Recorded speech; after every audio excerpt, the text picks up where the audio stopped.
أجمعين. أما بعد، هل أتى على الإنسان حين من الدهر لم يكن شيئا مذكورا إنا خلقنا الإنسان من نطفة أمشاج نبتليه فجعلناه سميعا بصيرا. صدق اللہ العظیم. میرے انتہائی واجب الاحترام صدر مجلس بانی جامعہ عروۃ الوسطی حضرت علامہ سید جدواد نقوی صاحب اور دیگر معزز مہمانان گرامی اور سامعین، السلام علیکم. آج کی یہ رونق مجلس کا عنوان رکھا گیا ہے وحدت امت میراث نبوت. وحدت امت کے پارا پارا کرنے کے جتنی دیگر وجوہات ہیں، ان تمام وجوہات میں سے ایک وجوہ جو خاص طور پر ہے وہ غیر ضروری جذبات کی ابار ہے. حالانکہ انسانیت کو اللہ رب العزت نے دیگر تمام مخلوقات کے مقابلے میں نہایت سنجیدہ اور باوقار و ذوقار پیدا فرمایا ہے، اور اسی لیے فجعلناہ سمیعا بصیرا فرمایا ہے کہ اس کو صاحب سمع بھی بنایا ہے اور صاحب بصیرت بھی. عموماً لفظ بصیرہ سے علماء کرام آنکھوں کی بینائی مراد نہیں لیتے ہیں، بلکہ عقل کی بینائی جو بصیرت ہے جسے اللہ رب العزت کے ساتھ تعلق کے بنیاد پہ عطا کیا جاتا ہے. لہذا ایک دفعہ انسان ہو تو یہ نعمت اسے ملی ہے کہ وہ سنجیدہ بھی ہے، باوقار بھی ہے، باشعور بھی ہے. اور جب ایمان کے نعمت سے سرفراز ہوئے تو اللہ رب العزت ایمان کے نتیجے میں بصیرت بھی عطا کرتا ہے. اور جس طبقے کو بصیرت عطا ہو جائے وہ زندگی کے ہر لمحے میں اپنے اقدامات سنجیدگی کی بنیاد پہ اٹھاتے ہیں. فقہاء کرام فرماتے ہیں کہ نماز کے لیے بھی مسجد میں دوڑ لگانا مناسب عمل نہیں ہے.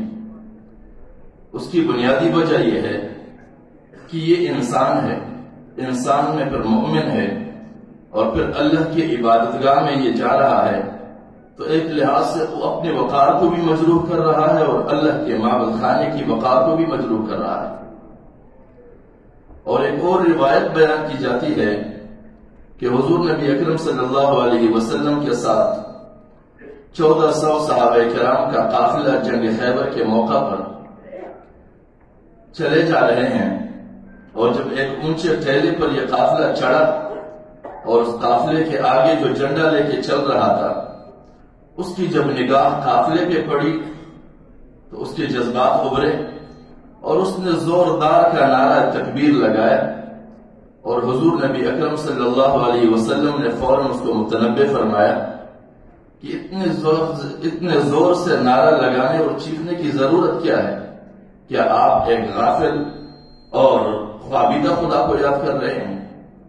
اس کی بنیادی وجہ یہ ہے کہ عمومی طور پر جب انسانوں کو ابالا جاتا ہے کہ ذرا زور سے نعرہ لگاؤ، ذرا اٹھ کے نعرہ لگاؤ اور ذرا فلاں کے دیواروں کو ہلاؤ، یہ در حقیقت ہمارے غیر ضروری جذبات ابار کر ہماری شخصیت اور وقار کو مجروح کرانا ہوتا ہے. اور عام طور پر ہماری کئی سارے مجلسوں میں، خصوصاً مذہبی مجلسوں میں، جب اس طرح کی چیخ اور پکار کی طرز میں نعرے ہم لگاتے ہیں اور ہماری ان تصویروں کا جب بعد میں ہم جائزہ لیتے ہیں تو نہایت ہی وحشت آتی. اور انسان ہو اور پھر مومن ہو اور پھر اس کے اپنے انداز اور حرکات سے وحشت محسوس ہونے لگے تو یہ قابل افسوس چیز ہے. ہمارے یہاں عموماً مذہبی حلقوں میں وحدت کے بگاڑ کا ایک سبب غیر ضروری جذباتیت کا ابارنا ہے. لہذا جذباتیت کی ابار کے بجائے اگر جذبات کو ہم رکھیں لیکن جذبات کو ہم شریعت کے تابع رکھیں، طبیعت کے تابع نہ رکھیں. عموماً ہمارے یہاں جذبات کو طبیعت کے تابع رکھا جاتا ہے.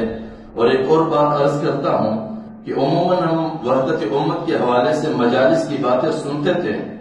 ایک واقعہ ایک عالم نے بیان کیا کہ ایک زمانے میں فلسطین پر کافی ظلم ہوا، اور پھر اس ظلم کے خلاف فلسطینیوں کے ساتھ اظہار یکجہتی کے لیے اور امت مسلمہ کی وحدت کے لیے بڑے بڑے گراؤنڈوں کے اندر مذہبی طبقے نکلے اور وہ احتجاج کر رہے تھے. لیکن مدعا وحدت امت کے تھے اور اسٹیج متعدد قائم کیے گئے تھے، تو ان کے اپنا وہ مدعا خود ان کو جھٹلا رہے تھے، ان کا وہ کردار جھٹلا رہا تھا۔ لیکن آج حقیقت میں یہ دیکھنے کو مل رہا ہے کہ تمام مسالک کے اکابر علماء کرام ایک ہی اسٹیج سے ایک ہی آواز کو بلند کر رہے ہیں۔ اللہ کریم سے امید ہے کہ علامہ صاحب کے اس کاوش کو اللہ رب العزت لازماً نتیجہ خیز ثابت فرمائیں گے۔ وآخر دعوانا الحمدللہ۔